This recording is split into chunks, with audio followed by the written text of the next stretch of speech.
Hi everyone, this is Ryan, health fitness professional with the Cardinal Health site in Mansfield, Massachusetts.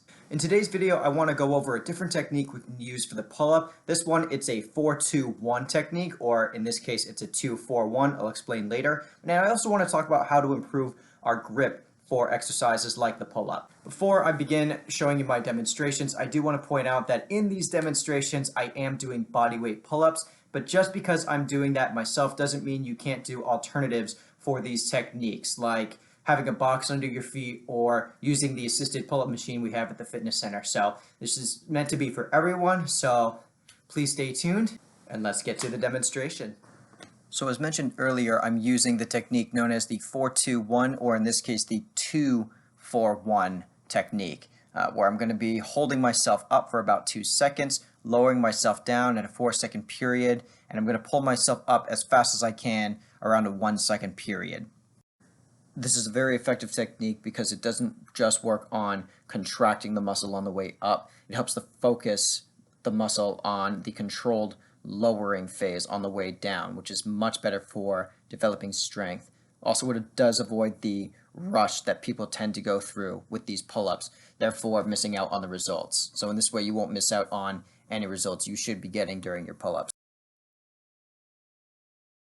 And as I mentioned earlier, we're going to be talking about how we can improve our grip, and I want to do that while using dumbbells instead of actually using the pull-up. So one thing I like to do is work on the reverse curl. Very similar to a regular bicep curl, but our palms will be facing the floor, and we want to use very light weights for this particular exercise because it works on the weaker sections of the forearms and the bicep as well. In turn, this is going to help our grip for the pull-up, more specifically the wide grip for the pull-up. The next two exercises I have in mind are specifically for the forearms and strengthening both the front and back side. Right now what we're looking at is the front side. Using these lighter weights, I'm allowing my grip to slowly open with the dumbbell in hand and then closing them back up, really working the front part of the forearm.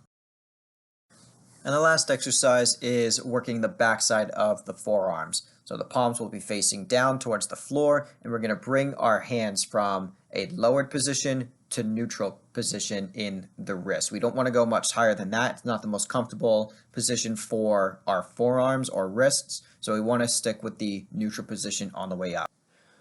So before I end off this video, I want to make it very clear that when it comes to those forearm exercises, you really should only be doing them if you're having trouble holding on to the bar for the pull-up. Otherwise, all you have to do is focus on the technique I showed you for the pull-up itself, the 2-4-1 rule. So do what you can to improve your pull-ups. Have a great rest of your day, and I'll see you in the next video.